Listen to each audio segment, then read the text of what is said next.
Hello friends, welcome back to my YouTube channel. तो आज हम बात करेंगे कि सीटेट में इम्पोर्टेंट टॉपिक जो सीटेट के एग्जाम में हर साल आते हैं। ठीक, तो आज हम ऐसे ही टॉपिक के बारे में बात करने वाले हैं जो इम्पोर्टेंट है और हर साल जो है एग्जाम में पूछे जाते हैं, वो भी सीटेट में।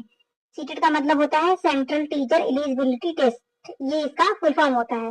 ओके, तो हम ऐसे इम्पोर्टेंट टॉपिक हैं तो उसके बारे में हम आज बात करने वाले हैं जहां से क्वेश्चन बनाता है वो छोड़ता ही नहीं है। ठीक है, तो यहाँ पे देखिए, सबसे पहले हम इसका सिलेबस जानते हैं। तो सिलेबस हम लोग को पता है कि ये जो सीटेट होता है वो टोटल कितने मार्क्स का होता है, 150 मार्क्स का होता है। और इसका जो पासिंग मार्क्स होता है कितना होता है, 90 मार्क्स होता है।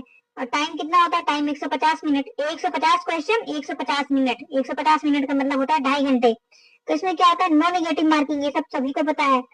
थोड़ा सा हम इसको सिलेबस देख लेते हैं, थोड़ा सा क्या पूछते हैं, उसके बाद हम पढ़ते हैं अपने नेक्स्ट टॉपिक को, है ना, जो कि इम्पोर्टेंट है। यहाँ पे देखिए, पेपर 1 होता है 1 to 5 और ये जो पेपर 2 होता है 6 to 8। इसमें क्या पूछता है, 5 सब्जेक्ट। कौन से, बाल विकास पूछता है 30 नंबर का, ईवीएस मतलब पर्यावरण पूछता है 30 नंबर का, मैथ पूछता है 30 का, लैंग्वेज 1 में हिंदी रहेगी 30 नंबर का, लैंग्वेज 2 में इंग्लिश या संस्कृत, दोनों में से आप कोई एक ले सकते हैं, वो भी 30 नंबर का रहेगा। ये कितने का होता है, 150 मार्क्स।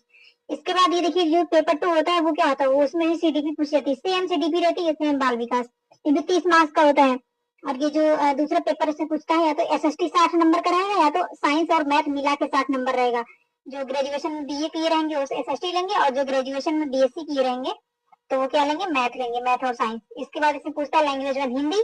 देखिए, इसमें पर्यावरण नहीं पूछता है, इसमें ना पर्यावरण इसमें नहीं पूछता है पेपर 2 में। इसके बाद यहाँ पे हिंदी रहेगी 30 नंबर की लैंग्वेज 1 में। फिर लैंग्वेज 2 में क्या होता है, इंग्लिश रहता है, इंग्लिश या संस्कृत दोनों में से कोई एक ले सकते हैं, जैसे सेम इसमें वैसे भी इसमें। तो ये भी क्या होता है, 150 मार्क्स का होता है। ठीक है, ये भी 90 मार्क्स होता है, इसका पासिंग मार्क्स होता है। और यहाँ पे देखिए, यहाँ पे कुछ ट्रिक है इसके पास करने की, तो हमने वीडियो में बात कर लिया था पहले तो, लेकिन एक बार फिर और देख लेते हैं थोड़ा सा जल्दी से। यहाँ पे देखिए 3 टैगवर्ड होते हैं, तो अगर हम ये देखिए, कुछ टैगवर्ड होते हैं जो एग्जाम में हमारे बहुत ज्यादा काम आते हैं। ठीक है, और उसी के सहारे हमारा एग्जाम निकलता है। पहले तो हमें क्या करना है, पॉजिटिव टैगवर्ड हमें समझना है, पॉजिटिव क्या है, मतलब हमारा आंसर क्या सही है। प्रोत्साहन जहाँ दिखेगा, मतलब बच्चे को प्रोत्साहन करके हमें क्या करना है, शिक्षा देना है। और उसमें क्या बच्चे में क्या करना है, सृजनात्मकता है ना, देना है बच्चे को, क्रिएटिविटी। उसके बाद फिर यहाँ पे बच्चे को अवसर देना है ना, चर्चा चर्चा करके उसकी पढ़ाई करवानी है। चर्चा परिचर्चा गतिविधि मतलब होता है, अब देखिए गतिविधि मतलब होता है एक्टिविटी। एक्टिविटी करके बच्चे को जो है क्या करना है, सिखाना है, लर्निंग बाय डूइंग, कुछ करके सिखाना है ना, कुछ करके सीखना। और यहाँ पे देखिए, ये होता है अर्थपूर्ण। अर्थपूर्ण का मतलब होता है मीनिंगफुल, कोई भी सब्जेक्ट आप पढ़ाओ, कोई भी चीज पढ़ाओ, उसका अर्थ निकले, बिना फालतू का आप नहीं पढ़ा सकते, उसमें कोई मीनिंग निकले। तो अर्थपूर्ण मतलब बच्चे को, ये सब सही हो जाएगा, जितने भी ऑप्शन में ये सब सही हो जाएंगे। और निगेटिव मतलब कौन सा हमारा आंसर नहीं सही होगा, तो इसमें देखिए केवल मात्र ही कठोर सजा रटाना व्याकरण, ये सब क्या हो जाएगा, ये सब क्या हो जाएगा, हमारा निगेटिव हो जाएगा, मतलब ये हमारा आंसर कतई नहीं सही है। इसके बाद देखिए यहाँ पे केवल मतलब बच्चे को केवल, जैसे देखिए बच्चे को केवल व्याकरण के द्वारा पढ़ाया जाए, ये गलत हो जाएगा। मात्र ही, ये भी सेम मीनिंग है इसका। कठोर मतलब बच्चे को हमें जैसे कठोर का मतलब कोई कठोर सजा नहीं देनी चाहिए, है ना। सजा मतलब उसको, बच्चे को हमें दंड दंड दे के नहीं पढ़ाना है, मतलब मार पीट के डांट के ऐसे करके उसको बच्चे को नहीं पढ़ाना, बच्चे को प्रेम से पढ़ाना है, क्योंकि बच्चे क्या होते हैं, भगवान का रूप होते हैं। ठीक है, तो छोटे छोटे बच्चे कैसे समझते हैं, प्यार से समझते हैं ना, तो उसको प्यार से ही पढ़ाना पड़ता है। इसके बाद देखिए रटाना। रटाना का मतलब बच्चे को आप रटा ये नहीं बोलोगे कि हाँ आप ये चीज रटो, आप उसको समझाओगे। ठीक है, आप उसको करके कुछ चीज दिखाओगे, तो रटाना भी गलत हो जाएगा। और व्याकरण, पहली बात, जो छोटे बच्चे होते हैं, व्याकरण का मतलब होता है नियम। और नियम से देखिए जो छोटे बच्चे होते हैं ना, नियम से क्या करते हैं, नियम से उदाहरण की ओर नहीं चलते हैं, वो उदाहरण से नियम की ओर चलते हैं। तो इसमें आप क्या करेंगे, आगमन विधि का प्रयोग करेंगे, व्याकरण का बिल्कुल भी प्रयोग नहीं होगा इसमें। पहले बच्चे को हमें उदाहरण देके समझाना है, फिर नियम बताना है। बच्चे देख के ही सीखेंगे, छोटे बच्चे कैसे देखते हैं, उदाहरण देख के सीखते हैं ना। तो क्या हो जाएगा, यहाँ पे व्याकरण यहाँ पे गलत हो जाएगा। व्याकरण का मतलब होता है ग्रामर, कोई भी ग्रामर हो, ग्रामर का व्याकरण मतलब ही होता है नियम। तो इसमें बच्चे को हम नियम हम नहीं लगवाएंगे, उसमें डायरेक्ट उसको हम एग्जाम्पल देके पढ़ाएंगे। तो देखिए, जो भी एग्जाम होता है, चाहे एग्जाम लेने वाला हो चाहे एग्जाम देने वाले हैं, वो क्या करते हैं, चाइल्ड सेंटर्ड बेस पे बच्चे के बाल केंद्रित शिक्षा है ना, तो बाल केंद्रित बच्चे के केंद्र को ही सोच के जो है क्वेश्चन बनाता है, बच्चे को ध्यान में रख के। और आपको बच्चे को ध्यान में रख कर ही जो क्या करना है, क्वेश्चन का आंसर देना होता है। ठीक है, इसी तभी आपका आंसर सही होगा, तभी आपका पेडागोजी सही होगा।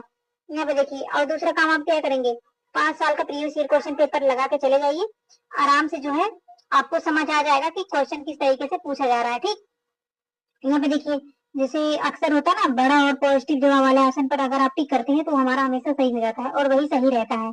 ठीक है, तो इतना हो गया हमारा, इतना समझ में आ गया। अब हम पढ़ते हैं कि हमारा जो है, देखिए यहाँ पे ध्यान दीजिए, 10 important topic for CTET. CTET के लिए 10 इंपॉर्टेंट टॉपिक क्या है जो कि हर साल एग्जाम में पूछे जाते हैं, इसके बिना क्वेश्चन ही नहीं बनता है। ठीक है, एग्जामिनर इसके बिना क्वेश्चन ही नहीं सोच सकता है। तो देखिए यहाँ पे जो फर्स्ट हमारा टॉपिक है वो क्या है, समाजीकरण। समाजीकरण मतलब सोशलाइजेशन।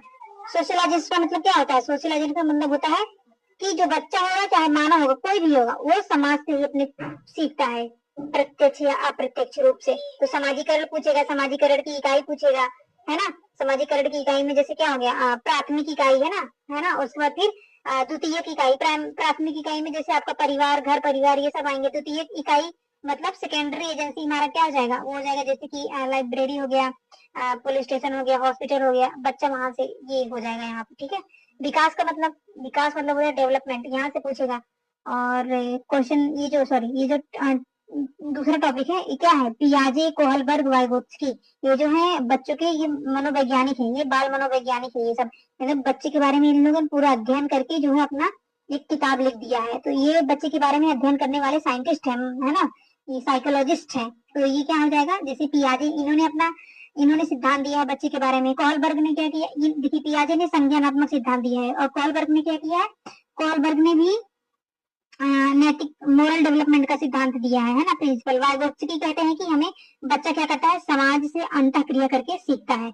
और ये देखिए जो तीसरा टॉपिक है बुद्धि, हार्वर्ड। बुद्धि का मतलब हार्वर्ड गार्डनर ने 8 बुद्धि के प्रकार बताए हैं, इसको पढ़ना है। कितने इन्होंने बताए हैं, 8। बुद्धि के 8 प्रकार बताए हैं। ठीक है, तो इसको पढ़ के जाना है हमें। और इसके बाद लिंग। लिंग का मतलब होता है जैसे कि जेंडर स्टीरियोटाइप आ जाएगा कि महिला घर का काम करेंगी और पुरुष बाहर का काम करेंगे। तो इसमें पूछ लेगा कि कौन सा सही है, क्या ये सही है। तो ये आपको अपने दिमाग से लगाना होगा, ये भी पढ़ के जाना है, ये भी मतलब आपका आएगा। यहाँ पे देखिए समावेशी शिक्षा पूछता है, इंक्लूसिव एजुकेशन। समावेशी शिक्षा का मतलब क्या होता है, इसका मतलब ये होता है कि बच्चे को क्या करेंगे हम, चाहे बच्चा देखिए चाहे सामान्य बच्चा हो, चाहे वो विशिष्ट स्टडी का बच्चा हो, मतलब चाहे विकलांग हो, चाहे प्रतिभाशाली हो, चाहे सामान्य बच्चा हो, सभी को एक ही छत के नीचे हमें समान रूप से शिक्षा देना है। ठीक है, बिना किसी भेदभाव के, वो होता है समावेशी शिक्षा। यहाँ पे देखिए, और ये संज्ञान, अगला जो हमारा टॉपिक है, संज्ञान व संवेग से पूछेगा, कॉग्निटिव एंड इमोशन से पूछेगा। अब ये जो नेक्स्ट टॉपिक है वो कौन सा टॉपिक है, अभिप्रेरणा व संवेग मतलब मोटिवेशन एंड लर्निंग से क्वेश्चन बनाएगा। अधिगम अक्षमता, अधिगम अक्षमता मतलब होता है लर्निंग डिसेबिलिटीज। लर्निंग डिसेबिलिटीज का मतलब होता है बच्चे में, जैसे बच्चे को पढ़ने से संबंधित समस्या है तो उसको हम क्या कहेंगे, डिसलेक्सिया कहेंगे। क्या कहेंगे, डिसलेक्सिया। अगर बच्चे को लिखने संबंधित समस्या है तो उसको क्या कहेंगे, उसको हम कहेंगे डिस्ग्राफिया। अगर लिखेगा तो डिस्ग्राफिया। और अगर उसको जैसे कुछ कैलकुलेट करने में, जैसे गणित के संबंध में उसको कुछ जोड़ने घटाने में दिक्कत आ रही है तो बच्चे को क्या है, तो बच्चे को डिसकैलकुलिया है। ऐसे करके क्वेश्चन पूछता है। ठीक है, उसके बाद यहाँ पे देखिए नेशनल एजुकेशन पॉलिसी 2020, इससे जरूर पूछता है। ये देखिए असेसमेंट एंड इवोल्यूशन, इससे क्वेश्चन अब आने लगा है, पहले नहीं आता था लेकिन अब ये 2-3 साल से रिपीट होने लगा है। तो इसके बाद यहाँ पे है जो लास्ट टॉपिक है हमारा इम्पोर्टेंट, वो है सृजनात्मकता। मतलब होता है बच्चे के अंदर क्रिएटिविटी। अभिसारी सोच, अपसारी सोच। अभिसारी सोच का मतलब होता है कि एक ही केंद्र पे, मतलब आके ये सोच एक ही केंद्र पे है हो जाए, है ना, ऐसे करके यहाँ पे। और ये अपसारी सोच का मतलब होता है, ये अपसारी का मतलब होता है जैसे डाइवर्जेंट थिंकिंग। तो अपसारी का मतलब होता है कि एक जैसे एक समस्या है, एक समस्या से आपका समाधान कितना होगा, बहुत सारे समाधान, है ना, बहुत सारे जैसे एक समस्या का बहुत सारे समाधान का आप समाधान निकालोगे, समस्या का समाधान, वो हो जाएगा अपसारी सोच। ठीक है, तो यहाँ पे देखिए तो अब यहाँ पे देखिए 10 इंपॉर्टेंट टॉपिक हमने पढ़ लिए हैं। एक बार फिर से देख लीजिए आप लोग, या तो आप इसका स्क्रीनशॉट ले लीजिए।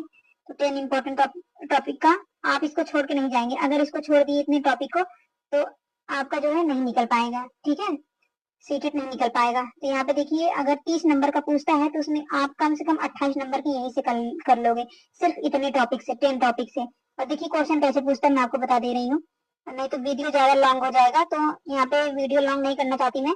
यहाँ पे देखिए आपको मैं शॉर्टकट में बता रही हूँ, आप लोग ध्यान दीजिए। क्वेश्चन नंबर 1 क्या कह रहा है, जैसे ऐसे पूछेगा, भाषा शिक्षण में बाल साहित्य का उद्देश्य है।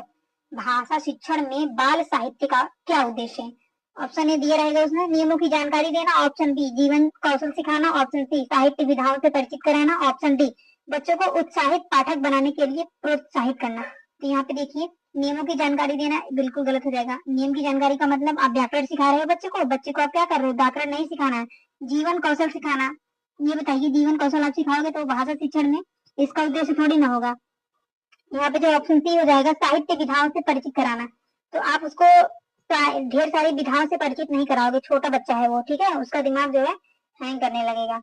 यहाँ पे देखो क्या करोगे आप, बच्चों को उत्साहित पाठक बनाने के लिए प्रोत्साहित करना। मैंने बताया था ना कीवर्ड आपको याद है, प्रोत्साहित करना। तो यहाँ पे क्या हो जाएगा, यहाँ पे प्रोत्साहित करना, ये आपका राइट आंसर हो जाएगा। बच्चे को उत्साहित करोगे आप, उत्साहित पाठक बनाने के लिए आप बच्चे को प्रोत्साहित करोगे पढ़ने के लिए, ठीक है, उसको प्रोत्साहन दोगे। तो ये जो है अपने दिमाग से क्या करना होता है, क्वेश्चन लगाने होते हैं, तो इसी को पेडागोजी बोलते हैं। ठीक, तो आप लोग इतना अगर कर लेंगे तो आप लोग का जो है 30 में से कम से कम 28 क्वेश्चन तो आराम से सही हो जाएंगे। ठीक है, तो आप लोग का जो है वीडियो देखने के लिए बहुत बहुत धन्यवाद। और अगर आप लोग को समझ में आया हो तो लाइक सब्सक्राइब और शेयर कर दीजिएगा बस। और यहाँ पे आप लोग स्क्रीनशॉट ले लीजिए। ठीक है, ओके बाय, थैंक यू।